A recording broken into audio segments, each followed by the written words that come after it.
Am I the a-hole for trying to reconnect with my daughter after tough choices? A few years ago, my life took an unexpected turn when I lost my beloved wife, my daughter's biological mother, to a sudden illness. In the midst of my grief, I found comfort in a support group for widowed spouses, where I met a woman who had also experienced loss. We got married, perhaps too soon, just 6 months after my wife's passing. I believed this new relationship could provide stability for my daughter and me. However, blending our families wasn't as smooth as I hoped. My daughter was understandably still grieving and struggling with the loss of her mother. She wasn't ready to treat my new wife like her mother or call her children her siblings, and this caused tension in our home. In what I believed was the best decision, I asked my daughter to live with her maternal grandparents, who she had a close relationship with and expressed her desire to move in with. At the time, I genuinely believed this would be best for my daughter. She seemed unhappy living with us, and her grandparents offered a loving and supportive environment. Despite the distance, I made sure to call her 4 times a week, but she rarely picked it up. And when she did, it felt like she was just going through the motions. Feeling hurt and rejected, I decided to limit contact, hoping she would realize how much I cared and that I was only doing what's best for her. Recently, I came across a post on social media about my daughter's high school graduation and realized I wasn't invited. Feeling hurt again, I tried to reach out, hoping for a chance to reconcile. But my daughter refuses to talk to me. She even went as far as saying I'm not her father, which devastated me. I can't help but feel like she's being selfish, refusing to see that I only did what's best for her, even if she can't understand it. In my mind, I've been trying to be a responsible parent and provide her with a stable home and support system. I thought she'd be happier with her grandparents, but it seems like she can't forgive me for the choices I made. I'm hurt, and I want her to understand that everything I did was out of love for her, even if she can't see it. Reddit, am I the a-hole for trying to reconnect and expecting her to apologize? Should I give up on our relationship and move on? Or should I keep pushing for a chance to make things right? I believe I did what's best for her, and I just want her to understand that. Any advice or insights would be appreciated. Thanks for listening, Reddit. Now for the top comments. You're the a-hole. I get that people have a tendency to make illogical decisions after such a great loss, and maybe one day she'll understand that. People process grief differently, and it sounds like you forced your method of coping on her. 6 months would be quick to move on, even if her mother was still alive and you had separated. I'm sure she feels like she's lost both parents at this point. Have you considered what that must be like for her? To have her entire life dismantled and turned upside down? It seems like there's a lot you're leaving out with regards to how the new family situation turned out. And honestly, I'm very curious about where your family dynamic was before your wife's passing. You're the a-hole. If your kid isn't happy in your home, you don't send her to live with relatives out of love. You improve your home life. You make her a priority in your life. Her, not your shiny new family. Instead, you bailed on her when life got tough. You gave her up. Funny how you keep repeating, I did it out of love. You think if you say it enough times, someone might believe you? Nope, not fooling anyone, least of all her. You did it because she was an inconvenience and not a priority. Leave her alone. Look, I understand that you feel strongly about this, but I need to set the record straight. I never abandoned my child nor neglected her needs. Yes, I did get remarried, and I acknowledge that my timing may not have been perfect, but that doesn't mean I stopped caring about my daughter. I did provide financial support, including child support for clothing, food, school supplies, and other expenses. I never shirked my responsibilities as a parent, and I did my best to be there for her even though we were living apart. As for expecting her to treat my new wife like a mom, I never forced her to do anything she didn't want to. I understand that forming a new family dynamic can be challenging, and I tried to be understanding of her feelings during that time. Yes, I made mistakes and I deeply regret any hurt I caused. But I want to make it clear that I have always loved my daughter and wanted the best for her. I never intended to hurt her, and I take responsibility for any insensitivity on my part. I'm not looking for sympathy here, but I want you to understand that parenting is complex. And sometimes we make decisions that we later realize were not the best. I'm willing to learn from my mistakes and try to be a better parent going forward. While I may have made some missteps, I reject the notion that I abandoned my child. I care about her deeply, and I hope that one day we can find a way to heal our relationship and move forward together. I never saw my daughter as an inconvenience or treated her as anything less than a priority. Her well-being has always been my top concern, and when she expressed her unhappiness, I thought living with her grandparents, whom she had a strong bond with, might be a better situation for her. I didn't make this decision lightly, and I believed it was the right thing to do at the time. I did call her regularly and tried to be there for her despite the distance, but she seemed distant and uninterested in talking to me. It's true that my life changed after my wife's passing, and I found a new partner with whom I built a loving family. But that doesn't mean I abandoned my daughter or made her a lesser priority. I've always cared for her deeply and hoped that she would find happiness and support with her grandparents. I understand that my daughter may see things differently, and I respect her feelings. If she needs space and time to heal, I will give her that. My hope is that one day we can reconcile and rebuild our relationship. I acknowledge that my decisions might have hurt her, and I'm genuinely sorry for any pain I've caused. I just want to find a way to mend things and show her that she's always been loved and important to me. Next story. Am I the a-hole because I, 38 female, don't want to take my stepson, 9, on vacation? My husband, 39, and I have been married for 5 years. We have 2 children of our own, both girls, aged 5 and 2. I also have a son, 10, from a previous marriage, but I was widowed. My husband's ex barely involved in stepson's life at all. They got divorced when stepson was 2 and his ex wanted a fresh start.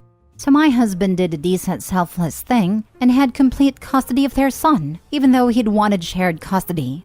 I got a bonus at work, and I really want to go on vacation with just my family, just once. We've been on family vacations all together lots of times, but just once I want to spend my money going on vacation, where I'm not looking after someone else's kid. So I want stepson to stay with his mom while we go on vacation. My husband sees my point of view and is okay with it, and I don't think I'm being at all unreasonable. My mom found out what I was planning and says I'm being a complete a-hole. These are the reasons she says I could be the a-hole. 1, my mom says that if stepson's mom isn't properly involved in his life, I should be even more involved in his life to compensate. I think this is completely unfair expectation. 2, she also says that I'm being a hypocrite taking my son, but I think that's totally different because my son doesn't have another parent. I'm all he's got. If stepson's mom won't take him just for once, then obviously he'll come on vacation with us. But I don't think I'm the a-hole to ask if I can have a vacation with my own family just one time. It's not like I hate stepson or something. He's a nice kid. He's just not mine. Am I the a-hole? Just my family just once. Your husband's son is your family, and you better not ever let that kid hear you say otherwise. Jesus Christ. I'm not looking after someone else's kid. Homie, that ship sailed when you married a man with a child. I don't think I'm the a-hole to ask if I can have a vacation with my own family just one time. Wanting a vacation with your family is fine. Deciding that your stepson doesn't count as family is messed up beyond belief, and definitely makes you an a-hole. You're the a-hole. I couldn't have said it any better myself. The audacity of this woman is honestly astonishing. I've been with my boyfriend for about 2.5 years, and I literally could never even dream of trying to tell him that I didn't want one of his 3 children to come with us on vacation. His oldest, 16 male, isn't even biologically his, and he still takes him whenever he picks up his biological children from their mother's house. We would never, ever exclude him from any family fun trip we were taking. Opie, you're definitely a huge a-hole in this situation. And it's weird that your own mother was the one to tell you this and not your husband. When you married your husband, his son became your stepson, just like your son became his stepson. How would you feel if you wanted to exclude your son? You said yourself that your stepson's mother isn't a very attentive mother, and maybe that's not the same thing as having a deceased parent, but damn lady, have some empathy. You're the a-hole. Absolutely 100%. You married his father, which means your stepson is part of your family. My son doesn't have another parent. Technically, your stepson doesn't have another parent. He has an incubator/egg donor who doesn't want him. You are going to tell him you don't want him either, and that is a horrible thing to do. Her son has another parent, but he's dead. Her son is not her second husband's though. I'm guessing if her husband said just once he'd like to vacation just once with his family excluding her son, because hey, biology is more important, she'd be okay with that. When you marry a man with a child, that child becomes part of the family. Wonder how she would feel if her husband decided that her son wasn't a part of the family. You're the a-hole and so is your husband. Your husband isn't just an a-hole, but also a horrible father for exposing his son to someone like you. Your 10-year-old shouldn't be allowed to go on this vacation either, because he isn't your husband's son. So if stepson misses out, then so should your son. It's only fair if we go off your stupid, messed up logic. I feel sorry for this poor kid. I bet he's left out of a lot of things. Toys? Treats? Food? God knows what else. You honestly disgust me. Next story. Am I the a-hole for refusing to fund my sister-in-law's education? My 33 female husband Luke, 33 male, funded his sister's Julia, 24 female education, undergraduate and graduate, for 6 years. And she recently graduated with her master's degree. I met Luke when Julia was a freshman, so I was aware that he offered to pay her schooling for 6 years. That was their deal. Luke started his adulthood with a lot of debt from school and didn't want Julia to go through any of that, so he only wanted her to focus on getting an education. His business was successful, so he paid for her tuition, apartment, car note, food, and other expenses like gas money, phone bill, clothing allowance, etc. He has spent close to $300,000 in 6 years. Luke and I run our business together, and we combined finances after getting married. His business generates 10 to 15% more revenue than mine. 4 months ago, we had a discussion with Julia and asked her what her plans were regarding her future after school. She said she wanted to stay near her friends, so Luke helped her secure a position where the starting salary was in the low six-figure range. We decided that we would give her a rental property so that she would not pay rent. She would only be responsible for the utilities. 6 weeks ago, Julia's plans changed. She quit her job and told us that she wants to continue her education in the UK, a second master's degree, and her PhD after. And she's expecting us to pay for it. Luke discussed it with me, and I told him that she should take out a loan. He paid for 6 years of schooling, pulled strings to get her into her career of choice, and we gave her a free place to stay. I don't think it's fair that we pay another $200,000 to $300,000 for Julia to avoid working and not deal with responsibilities. Luke agrees, but he's a bit of a pushover. So I reminded Luke that we have shared finances, and my business brings in almost just as much as his. Therefore, I also have a say in this. Julie has been complaining to her parents and all of our relatives that I'm denying her a chance to succeed at life. Luke's aunt says that it's only fair that we continue paying for her to attend university, since Luke was the one who offered her a debt-free education. Am I the a-hole for putting my foot down and not allowing my husband to continue paying his sister's education since I bring in half of our income? Not the a-hole. She had a free ride through her master's. You helped her get a job with a six-figure salary and rent-free place. If she wants a second master's and PhD, she can do that either after working to save up the money or do it part-time while working full-time to pay her own way. Her sense of entitlement is frightening. You and your husband have done enough. Literally scary. Then going around family to actually complain? Unbelievable. What? No. Also, if she's not getting a funded PhD, she's not good enough to be doing one anyway. Luke is an amazing brother, but at a certain point she has to fly the coop. And as money is your money, no partner has the right to unilaterally spend $250,000. Not the a-hole. Sounds like her sister-in-law's expensive education hasn't taught her gratitude. It sounds snobby, but I always tell my students who want to get a PhD, 1, don't. 2, if you won't listen to one, don't go to any program that won't pay you, and don't go at all if it's not highly rated. In a low-rated program, you'll do as much work, and it won't get you a job when you get done. Last story. Am I the a-hole for fighting for custody of my nephews? My 28th sister, Melissa, recently passed away. She was a single mom and it was a sudden accident. So custody of her two sons, Adam 12 and Nathan 8, is up in the air.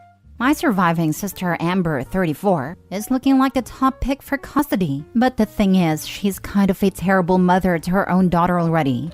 She is ultra strict, doesn't respect her privacy, her daughter is 13, and her husband is an alcoholic who doesn't have a job and spends all day watching TV and yelling at their daughter. I want nothing more than to keep my nephews out of that household. As such, I've been fighting in court for custody of my nephews. The issue is that everyone involved besides me seems to think I'm totally out of line for doing this. Amber, of course, wants custody of herself, but my parents have been saying as of late that kids need a motherly figure in their life, and basically that I can properly take care of my nephews as a single man. The other issue is that if they moved in with me, they'd have to leave their school district and all their friends. In a time where they need the support of their friends most, I'd be taking them away from that. Amber also claims that Melissa wanted my nephews to go to her, but doesn't have any evidence. I've been facing a lot of pressure to stop fighting and let Amber have custody. And I know this is a touch above Reddit's pay grade, but am I the a-hole? Not the a-hole, but 8 and 12 is old enough to have a say. Has anyone asked them what they want? Where's their father? A single-parent household is miles better than a two-parent household with an abusive alcoholic as one of the parents. Children do not need mothers specifically. They need parents who love and parent them. If you can do that, then you should continue your fight. And maybe consider a room for your niece, who sounds like she's in a terrible situation too. So sorry for your loss and the continued stress of figuring out the best future for your nephews. They've been in shock since the accident. It was a car crash with the boys in the car.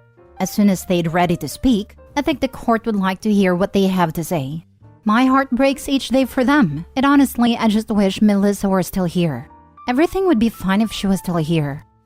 Of course you wish she was still here, and I'm sure the boys do too. But she's not. The next best thing you can do is to raise them as best as you can. Are they staying with you now? If not, you should try to make that happen. The court will look at where they've been staying with an eye towards not creating more change for them if they don't have to.